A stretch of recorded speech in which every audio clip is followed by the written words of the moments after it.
법무법인 제휴의 이지욱 변호사님 모셨고요. 또 우리 이지욱 변호사님은 부산시 땡땡교육청의 학교폭력 대책 심의위원으로 계셔서 사실 학교폭력 사건은 안 해본 변호사들도 많은데 변호사님들도 이제 물어보는, 요즘에 학교폭력이 어떻게 진행이 돼요? 말씀해 주셨던 것처럼 저는 이제 부산 모 교육청에서 학교폭력 대책 심의위원을 하고 있습니다.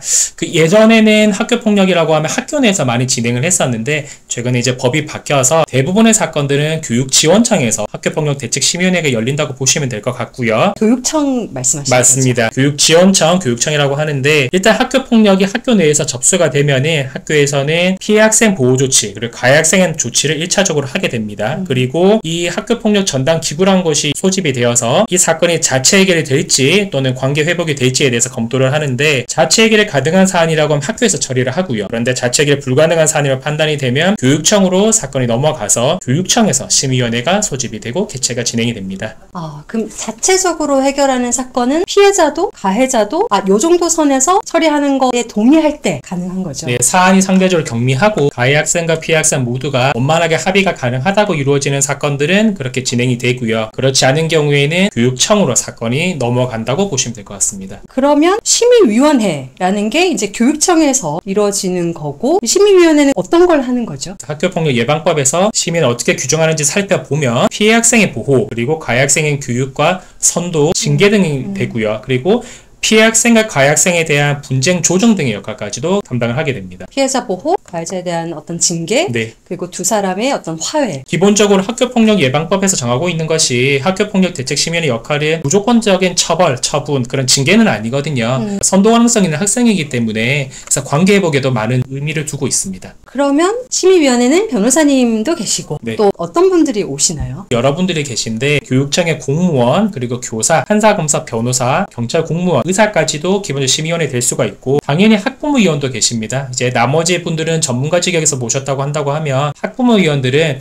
이제 자녀들을 두고 있는 보훈들이시기 때문에 아무래도 또 다른 관점에서도 많이 판단을 하실 수가 있으시거든요. 그래서 학부모위원도 오시고, 특히 이제 학교폭력 전담 경찰관이라고 계세요. 우리 법에서는 심의위원회 학교폭력 전담 경찰관은 반드시 포함되도록 정하고 있습니다. 그러면 아까 말씀 주신 게 이제 피해자에 대한 보호가 있다고 했는데 주로 어떻게 보호를 하나요? 이제 피해 학생에 대한 보호 조치가 심의위원회에서 이제 정하게 되는데, 이제 심리상담 같은 절차가 또 있고요. 심리상담은 이제 어느 곳에서 하는지가 중요할 것 같은데, 위센터, 정신건강복지센터, 청소년 상담 복지센터 이런 곳에서 심리치료를 할 수 있도록 지원을 하는 절차 등을 하게 되고요. 또 일시적으로 30일 동안 일시 보호 조치를 할 수가 있습니다. 학교에 도저히 출석할 수 없다고 하는 경우에 이러한 출석 일수를 인정하는 것도 마찬가지가 될 것이고요. 집에서 좀 쉬게 해주는 맞습니다. 그런 거네요. 그런데 이제 무단 결석이 아닌 것으로 이제 해주는 것이고요. 또 요양이 필요한 경우도 있습니다. 신체적인 피해든 정신적인 피해든 이런 경우는 병원이나 치료경에서 치료가 필요할 수도 있는데, 이러한 치료 절차도 심의위원회에서 결정을 하게 되고요. 일단 살펴보셔야 될 거는 가해 학생이 이 비용을 전부 다 내야 됩니다. 그래서 근데 가해 학생이나 그 보호자가 이러한 비용을 당장 납부할 수 있는 능력이 안 된다, 형편이 안 된다 라고 하는 경우에는 학교안전공제회나 교육청에서 비용을 먼저 부담을 하고 이들 기관에서 해당 학생에게 다시 구상하는 절차로 진행이 됩니다. 돈이 없어도 당연히 치료를 받을 수 있게 하는 거네요. 맞습니다. 그러면 이제 가해자에 대해서는 어떤 처분을 하고 있나요? 이제 가해 학생에 대해서 이제 조치 결정이라고 이제 하게 되는데, 조치 결정은 크게 1호부터 9호까지가 되어 있습니다. 이제 1호가 이제 서면 사과로 시작을 하는 거고요. 접촉이나 협박, 보복을 금지하는 2호 조치가 있고요. 학교 내에서 봉사활동하는 교내봉사가 3호, 그리고 사회봉사가 4호, 그리고 특별교육 이수, 출석 정지, 학급 교체 전화, 그리고 퇴학 처분까지가 9호까지 싹 이어진다고 보시면 될 것 같아요. 그러니까 9호로 갈수록 이제 퇴학 처분 가장 강력한 조치로 가는 거예요. 네네. 그러면 전학을 가는 경우 또는 퇴학을 당하는 경우, 이런 건 어떤 경우인가요? 사실 이제 전학과 퇴학 같은 경우에는 그 학생들의 교육 환경, 그 여건이 바뀌는 것이기 때문에 매우 무거운 처분이고요. 쉽게 결정하지는 않습니다. 우리가 판단을 할 때는 학교 폭력의 심각성, 그리고 지속성, 고의성, 반성의 정도 그리고 화해의 정도를 가지고 판단을 하는데, 이러한 부분에서 학교 폭력이 굉장히 심각하다거나 또는 뭐 장기간 지속되어 왔다거나 그럼에도 불구하고 반성하지 않고 피해 학생의 탓을 한다거나 이런 경우에는 이 학생이 반성한다고 볼 수가 없기 때문에 아무래도 무거운 처분이 될 수밖에 없고, 제가 그간 학교폭력대책심의위원회를 하면서 퇴학 처분까지 조치 결정을 저희들이 내려봤던 적은 단 한 번도 없고요. 다만 제가 이제 형사사건을 하면서 봤던 사건들 중에서는 가해 학생에 대해서 성범죄 사안이었습니다. 그 사건에서는 가해 학생에 대한 퇴학 처분이 있었던 것으로 제가 기억을 하고 있습니다. 그 정도의 좀 심한 사안일 때 퇴학이 되는 거고. 네, 그렇습니다. 부모님도 혹시 같이 뭔가 조치를 받는 게 있나요? 네, 아까 말씀드렸던 1호부터 9호 처분 중에서 특별교육이라는 게 있습니다. 부모님 역시도 훈육이라든지 올바른 양육 방법에 대한 교육이 필요하다고 봐서 보호자 특별교육도 같이 이루어집니다. 뭐 가해 쪽 학생 입장에서도 전학이나 퇴학 처분은 너무 과해서 네.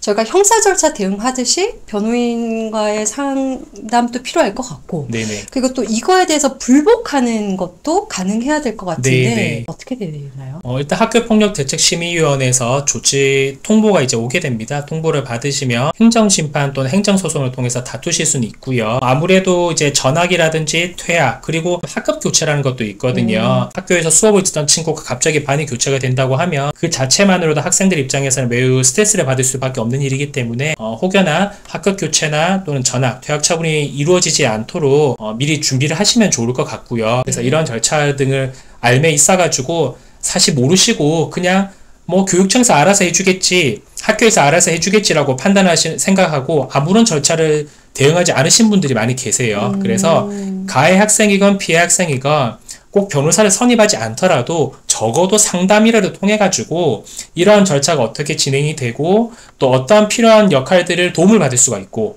그리고 내가 무엇을 할 수 있는지에 대해서 적어도 한 번은 알아보고 가시는 게 도움이 될 것 같습니다. 그리고 사실은 이제 뭐 저는 졸업한 지 너무 오래돼서 네. 그렇긴 한데 저희 때만 해도 이게 막 학교 폭력을 이렇게 공개적으로 조치를 하지는 않았었거든요. 네, 근데 네. 이게 또 일장일단이 있을 것 같아요. 네네. 조치 결정 같은 것들이 이제 드러나는 경우들이 있어요. 이제 올해 3월경 이제 법이 바뀌었습니다. 네. 초중등교육법 시행규칙이 변경이 돼서 과거에 이제 학교폭력으로 해서 조치 결정에 받은 내용들을 보존 기한도 늘어났고요. 또 삭제가 불가능한 항목도 생겼습니다. 출석 정지, 학급 교체, 전학 같은 경우에는 처분이 결정이 있은 날로부터 4년 동안 기록이 의무적으로 보존을 하게 되어 있습니다. 생활 기록부에 남는다는 말씀이신 맞습니다. 거죠? 네. 반면에 조금 가벼웠던 서면 사과와 교내 봉사 뭐 이런 것들에 대해서는 졸업을 하면 삭제가 돼버리거든요. 대학 갈 들어갈 때는 상관이 없죠. 전혀 상관없었죠. 네, 그런데 네. 그게 3호까지고 네. 4호부터 이제 출석 정지와 학급 교체, 전학 같은 처분 같은 경우에는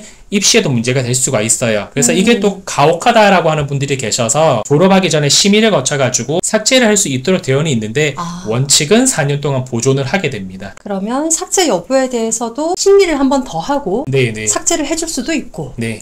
근데 삭제가 안 되는 것도 있어요? 네. 퇴학이 가장 무거운 처분이라고 말씀드렸는데 퇴학 같은 경우에는 삭제가 안 될 뿐만 아니라 영구 보존입니다. 매우 무겁다고 보는 거고 네.